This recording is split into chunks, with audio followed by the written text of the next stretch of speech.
We have a story that you are going to love. When a 3-month-old kangaroo was rejected by his mother at a Louisiana wildlife center, the center's manager jumped right in, pun intended, I guess.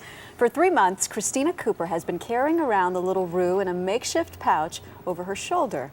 Joining us for an exclusive interview is Christina and the now 6-month-old kangaroo, Skippy. Good morning. Good morning. Thank you for having us. So I guess the pouch has evolved a little bit. Now it's yes, we've had several different stages of pouches. When I first got Skippy, he did not have any fur at all, as you could see from the video. And we didn't have an incubator set up. This was all, his mother expelled him from the pouch, and we're not really sure why. We watched for a little while to see if she would go back to him. We didn't have any of the females go back to claim him. And at Global Wildlife Center, we have lots of room for the animals to roam around. So there was really no way to tell which one was his mother. Well, how big was he at that time? His head was about the size of a man's thumb. So he was teeny-tiny. He weighed 500 grams, only 500 grams. A pound. And, yeah, about a pound. Wow. And he was unable to thermoregulate. So it was very important as soon as we found him to get him as warm as possible. So what I did was I cut off one of the arms of one of my sweatshirts, put him inside of it, kept him close to my body because body heat is the best way to keep them warm. So you've been basically kind of making it up as you go. I have been, but you know what? I've had a wonderful resource. I got on the internet. The internet's a wonderful thing. And there's a lady named Linda Staker, and she has written a book called The Complete Care of Macropods. Of course there's a book. I pulled out my credit card, got the book right away, but while I was waiting for it to be shipped from Australia, I emailed her back and forth, and like any new mother, I get very nervous, and she's always there for me. Look at the look on this little animal's face, though. He's like blissfully This is content. one He very, just chills very out. chilled animal. What do you feed him? There's a very special milk that comes from Australia. It's called Wambaroo. It's specially formulated for kangaroos. You can buy it in stores. It's actually kind of a combination of womb and kangaroo. Yeah, and there are so many different things. The pouch actually came from Australia. I was telling you about Linda. That's where he sleeps. Oh, okay. That's where he sleeps at night. He's with me all the time. This goes in my bedroom. It's an observation, if we may. You seem incredibly attached. Are you going to be able to cut the cord when the time comes? It's going to be difficult. I still have about 6 or 7 months to work out my issues, and hopefully, hopefully by that time he'll be ready to go back too. Dr. Jennifer Ashton, are you a psychologist too? No. Okay. Thank you so much. Thank you for having us. All right. Thanks so much. Now to an unusual mother-son relationship between a woman and a baby kangaroo. NBC's Tan Trung has their story. Kiss my nose. It's pretty easy to see ChristinaCooper and her adopted baby kangaroo Skippy share a special relationship. Do you want a tummy rub? It started 5 months ago when Skippy's mother mysteriously abandoned the joey in the kangaroo habitat at the Global Wildlife Center in Louisiana. Weighing only a pound with no fur or mom to keep out the cold, Skippy desperately needed help. The chance for Skippy's survival was very slim. It was very touch and go in the beginning. Cooper and her co-workers rescued Skippy, but it's Cooper who spent countless hours feeding and keeping him warm. All those hours also allowed Cooper to see Skippy's first steps. Now look at him. Fortunately, Skippy's a little fighter, and he's never given up, and I've never given up on him. Skippy's home is home to 4,000 other animals. The philosophy here is the creatures roam free, and the people stay in their place. And that place is on the tour wagon where families can mingle with the locals, like giraffes. Did you get a chance to pet him? No. He's so soft. Even when he's 6 feet tall and about 200 pounds, he'll be trying to give me hugs. No matter how big he gets, Cooper says Skippy will always be her little boy. For today, Tan Trung, NBC News, Folsom, Louisiana. And we were happy to have Skippy, along with his adoptive mom, ChristinaCooper, joining us now from the Global Wildlife Center in Folsom, Louisiana. Christina, good morning to you. Thanks for joining us. Good morning. Thanks for having us. We're so excited to be here. Well, we're excited to have you on, and I'm curious, when you found Skippy, what made you think that you'd be able to successfully raise him? Well, it was very touch and go in the beginning. Fortunately, I found an expert in Australia, Miss Linda Staker, and she helped me every step of the way. And you know what? I took one look in these big brown eyes, and I thought, I'm going to do whatever I can to make sure he makes it. And give us an idea how small he was in the beginning. You know, Skippy was only about a pound in the beginning. He's very excited this morning. He was only a pound in the beginning, and his head was about as big as my thumb. And when you started taking care of him, did you realize how much was involved? Because I have read the account of what your life was like in those early months. You never slept, did you? You know, it was very exciting. It was a very exciting time for us. I had to feed him every 3 hours. Also, what was really unique about Skippy is when we found him, he didn't have any fur at all, which meant that he was unable to thermoregulate. So for the first couple of days until we got our incubator set up, I literally wore him on my stomach to make sure that he stayed nice and warm. So yes, we bonded very, very well from the beginning. You know, I was just watching the video of Skippy taking his first steps or hops. And I'm, you know, obviously Yes. being a parent of children, I know what that's like. What is it like to watch your kangaroo take its first steps? You know, it was such an exciting time, you know, to see him grow and to see him change, and every little milestone we celebrated every day. And when he first took those first wobbly steps, I just couldn't believe it. My heart was in my chest. And when he jumped into my arms at the end, his little heart was beating so fast. And it was just such an amazing moment.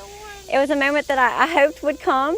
But you know, I wasn't sure. I prayed about it every day, and thankfully he's doing great. Yeah, he's really thriving. I know you're approaching that point where you're going to have to release Skippy back into the habitat. Are you prepared for that separation? Yeah. And will you still be able to have some You sort know, of relationship?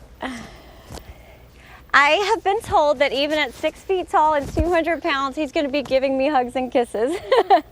I do have about 6 months. Kangaroos are weaned at 15 months of age, so I do have about 6 months, and hopefully by that time both of us will be ready.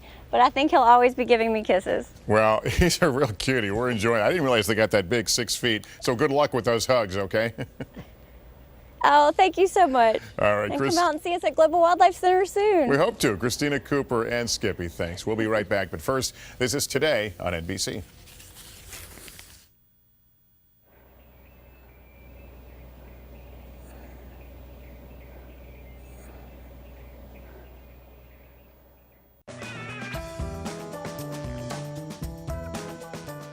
How you doing? Good, how are you doing? Good. Thanks for coming out. Absolutely, thanks for having us. So tell us about the Global Wildlife Center. Well, it's a very Christina. exciting place. It's like Africa in Louisiana. We are located in Folsom. We're only a short drive from Hammond, about 30 minutes. And we have 900 acres and over 4,000 animals from all over the world. Wow, one of those animals is on your shoulder. Tell us who this is. That's right. This is Peaches. This is my unofficial sidekick. She's an orange-winged Amazon parrot, and she loves to hang out in the gift shop. And she loves to greet the kids when they come in after a tour. And she says about 90 different things. So other than Peaches, what can people expect to see if they come out here? Well, we have mainly hoof stock. We have animals from all over the world. They come from Africa, from Asia. And they're not any predators out here. You don't have to worry about a carnivore jumping up in the safari wagons, which is really good because at Global Wildlife Center, you're actually able to feed and touch the animals. And that's what makes for such an amazing and unforgettable experience. So I'm sure you get a lot of young kids, students, field trips. We do. We get lots of great families that come out. We do field trips, we do corporate parties, we do picnics. Just people looking to get away and relax out in the countryside. I guess they don't really have to worry about getting attacked by any of these animals, No, right? definitely not. All of our animals are very, I don't want to say tame, but they're very people friendly.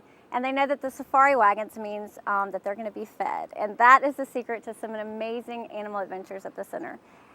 And what we're going to do today, which is going to be a lot of fun, is we're going to go out in one of our private pen scours. This is a really new thing that we've just started doing at the center. It's a private tour, and you get to get even closer up to the animals than you would in the safari wagons. And what's nice about the pen scour, it's a 4x4 vehicle, and it can go in places our safari wagons can't. So we're going to have a good time today. So that gives them a little bit more of a close-up. What's the difference between the two? It's kind of a behind-the-scenes tour, if you will. You know, what's neat about the center is the animals are free roaming. They can go wherever they want to. And every now and then the giraffes might be hiding in the woods. Well, this 4x4 can go straight through the trees. So it can go wherever the animals are. So why in the world would you have a safari in southeastern Louisiana? Well, you know what? I think the best way to answer that is to go see. How about that? All right, let's go. Let's take a trip.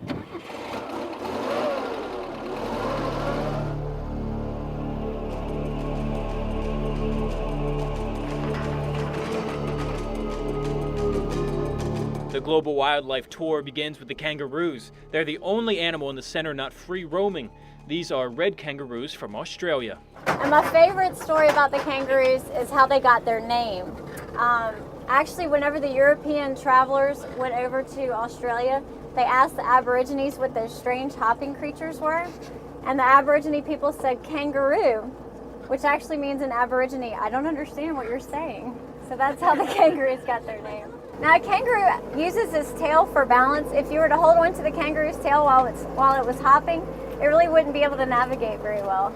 So it'd just fall over? Well, yeah. It's a good way to catch a kangaroo. Can they jump high over that fence? No, kangaroos can only jump about 4 feet and the fence is about 5 feet tall. But you can only enjoy looking at the kangaroos for so long before the beggars arrive. Texas longhorns, African Watusi cattle, and the bison. Now the cattle are really fun. They are our professional feeders. They're gonna come right up to the penscour. They open their mouth really wide. They even move their tongue aside for you. All you have to do is pour the food down their throat and they will take as much as you want to give them. Can I touch him or is they not gonna Yeah, like you that? can. You can reach out and touch his horns. The horns are actually made out of keratin, which is the same material that's in your fingernails and in your hair. Wow. Now, Yeah, you can really tell how much it feels like a fingernail. And horns are different than antlers too. Yeah, and it kind of just breaks. It kind of just peels away. And it's almost a little scary because they're enormous animals. Now the one thing you have to watch out for with the cattle is if the food goes into their nose, because when it comes back out, it's going to be 3 times as fast and twice as wet. You guys have had enough. There are lots of animals to see out there, so you want to see what else we can find? Yes, let's go. Just 3 minutes in and you've already experienced animals from 3 continents, and it's just the beginning of the tour. Still to come on North Shore Gems, This happens to me all the time. we meet the stars of the show, the giraffes. Stay with us.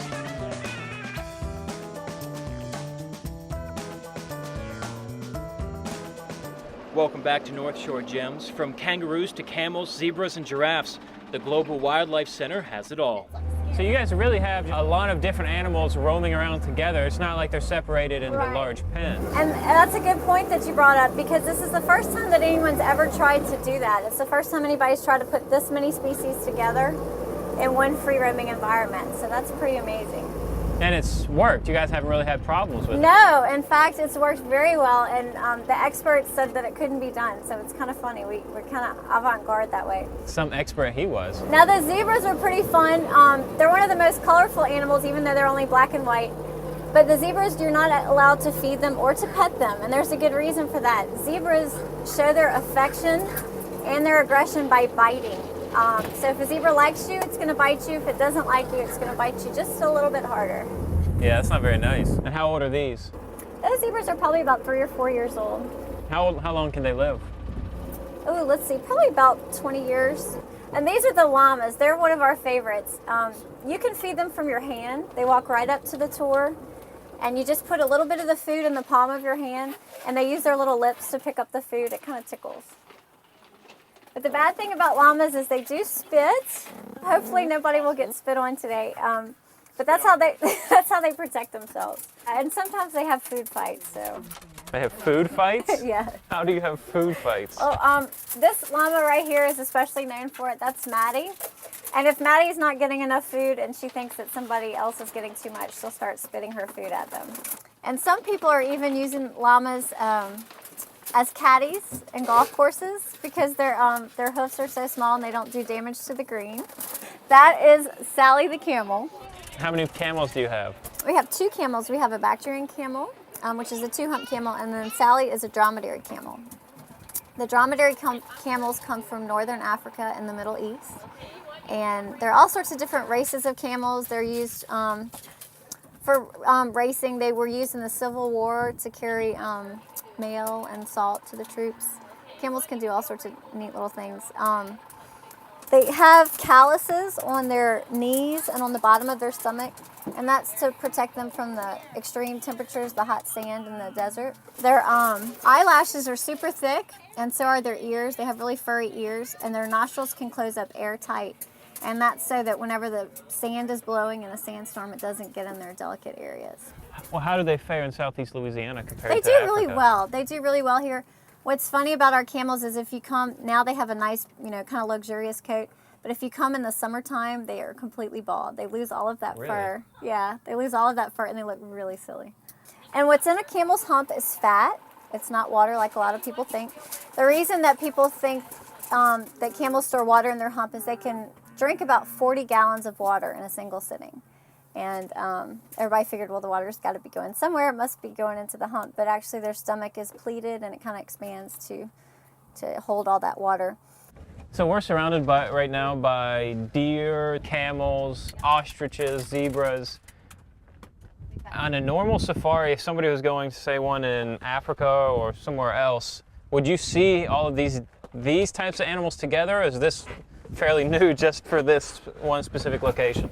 This is pretty amazing. All of these animals come from different regions. The zebras right here come from Africa. The rheas, which look like ostriches, they come from South America. The fallow deer are very widely introduced. They're found all over the place. So you've got animals from all over. Isn't that amazing? That's Aladdin. He is super friendly. Aladdin loves people. This is a different type of camel? Yeah, this is the Bactrian camel. They come from northern China and Mongolia, from a much colder climate. That's why they have so much more fur. Whenever the camels walk, their feet kind of spread apart. It's almost like snowshoes, and that's to help them walk in the sand. You know, when you go to the beach, how it's really hard to run in the sand. Well, the camels, they won't sink and they can run pretty fast. In the winter, the center puts out hundreds of bales of hay for the animals for warmth. What we're feeding each animal is corn. The center feeds out 1,000 pounds of food every day. Would you like to see why the giraffes are the star of the show? Let's go. It's the only reason I came. But before we get to the giraffes, we run into the rhea and the Cape eland. The rhea is the South American cousin of the ostrich, and you probably can't tell, but it's thought to be one of the closest living relatives of the dinosaur. And the movie Jurassic Park was filmed, the velociraptor was modeled after the rhea. So if you see the rheas running across the field, it looks like the dinosaurs in the movie. It's pretty cool. It looks so different though. Watch them move. I think you can really see it in their movements. The Cape eland is an African antelope. Unfortunately, it doesn't have as cool of a lineage as the rhea, but they have a connection with a living mammal. They are the Michael Jordan of the antelope family. They can jump 6 feet straight up in the air. That's about how high I jump too. And these are Michael Jordan of the Southeastern stealers, Channel. And these are professional cup stealers, so we'll see how strong you are at this stop. All right, I'm ready. We love to play Who's got it? dinosaur. Bring it. I'm scared of you. You got nothing. Yeah, you're not kidding.